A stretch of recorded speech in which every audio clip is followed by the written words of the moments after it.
That right there is the second generation of the BMW M2 Coupé. If BMW was one car, this would be it. The M2 is everything a BMW promises to be and should be. It is raw and refined, all in one.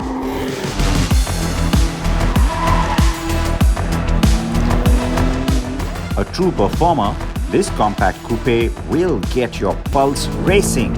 And how?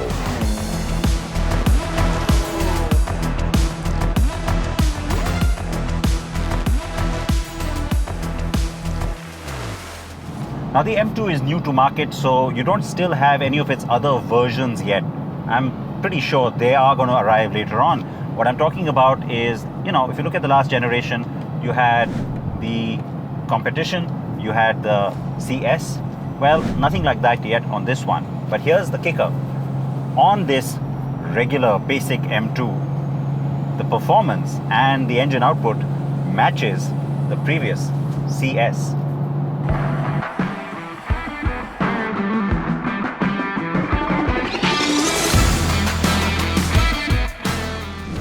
The M2 gets the same engine as big sister M4, though with lower output, but that is still plenty good. Those figures are pretty crazy themselves. The 8-speed M Steptronic is standard. Look how far we've come as an industry. I mean, it wasn't that long ago that you'd be paying extra for a dual clutch automatic transmission. I know this is a niche model, I know it's about performance, I also know it's about a very limited enthusiast market, but I'm very amused by the fact that you actually have to pay more for the 6-speed manual over the 8-speed M Steptronic transmission. Yes, optional equipment, even here in India.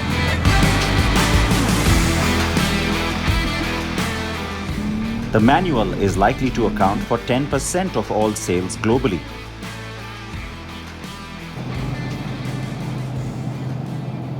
Now, I've been lucky. I've had the car for about 3 days. I am on the highway right now, so of course I'm coasting along and cruising at higher speeds.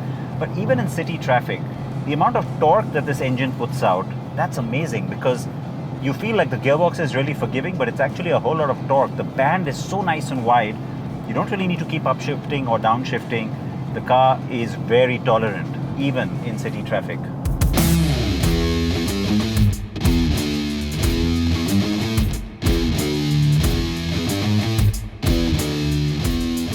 The M2 does not have a 4-door counterpart, and like I said, no variants or additions.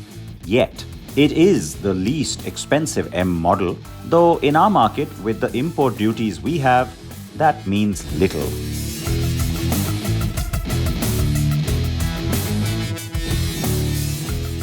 There's also no X-Drive or all-wheel drive version, and I am very happy with that. While the X-Drive M3 or M5 drive really well, they feel almost too precise.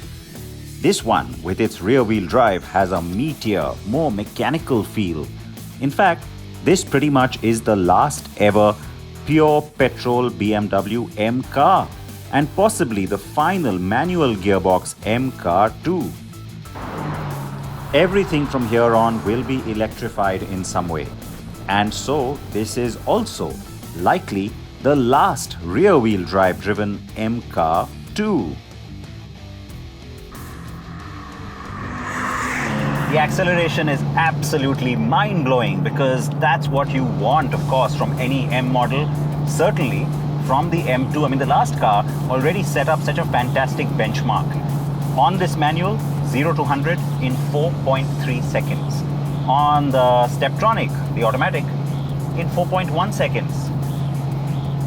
0 to 200, by the way, on this takes just over 14 seconds, just over 13 on the automatic.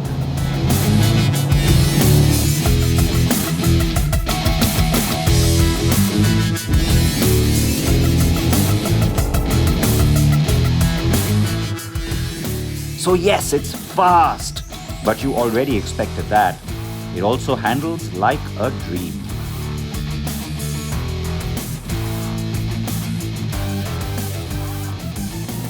The reason we all loved the previous M2 the agility, the traction, the fantastic handling. So of course, those things are intact on this car. The reason I was worried, or not worried, but why I was watching out for it, because this is a bigger car. It's longer. It's got a longer wheelbase too. But nothing to worry about. GmbH has done its thing and given you a nice, taut, precise car that is absolutely fun. And even more fun in many ways than the M4.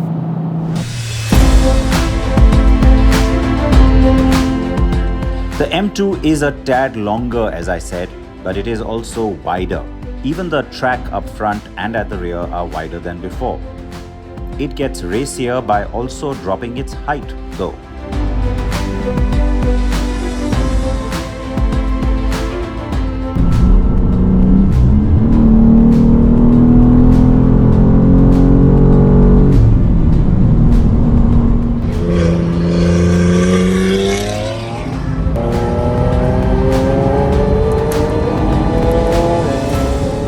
Oh, the sweet sound of that inline six. Absolute music, melody. I will say this though, the last M2 was noisier in a good way. This one is a little more sophisticated, but luckily, yeah, it'll still wake your neighbors up if you really want to.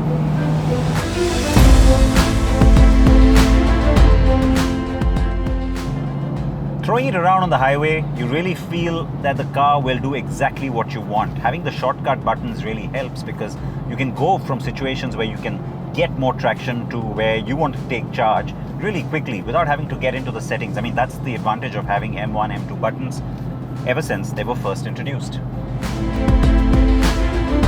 It also has BMW M's latest interface, and so the graphics on the screens and even on the head-up display are new, clear and very cool. Now I know that the overall performance with the automatic is faster, it's quicker, it's even more efficient. But thank you BMW India for speccing this car out with the optional manual. I am having so much fun with it. The M2's cabin is superbly built. Everything you need and all done in a very obvious sporty way in terms of colors and materials. From the racy seats that get the GmbH colors to the carbon fiber on the central console. It's all really sexy. Plus BMW's latest iDrive infotainment and connectivity. The rear seats, though less roomy and strictly meant for children, can be surprisingly okay for adults over short distances.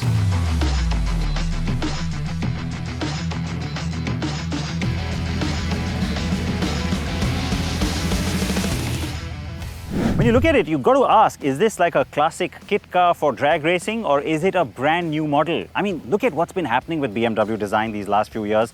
Everything is exaggerated, flamboyant and in your face.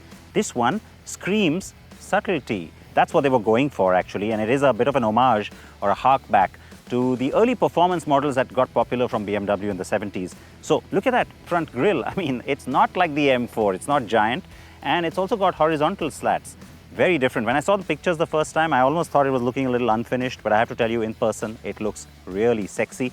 You got a power dome in the hood and you got the exaggeration in the bumper, all right, lots of muscle.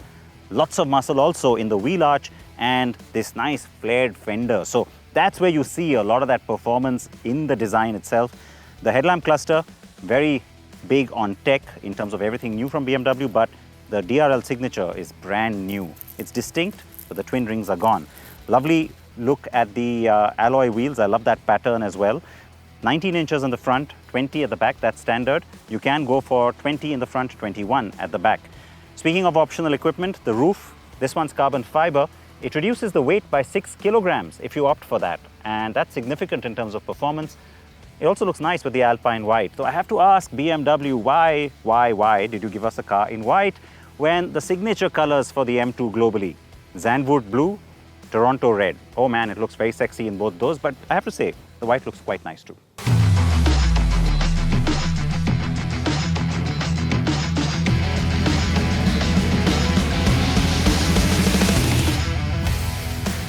The boot lid has a little spoiler that adds to the downforce. That's good from a performance point of view. Look at those twin exhaust pipes, I mean, they are big and exaggerated. So is the diffuser, and so is the bumper design. It's almost kind of squarish. And then you've got the little signature in the tail light that complements the lighting up front. So it is sexy, fast, and everything the M2 is meant to be. No idea what the next M2, if there is even going to be one in the true sense, would be like. So until then, enjoy this, just as I plan to.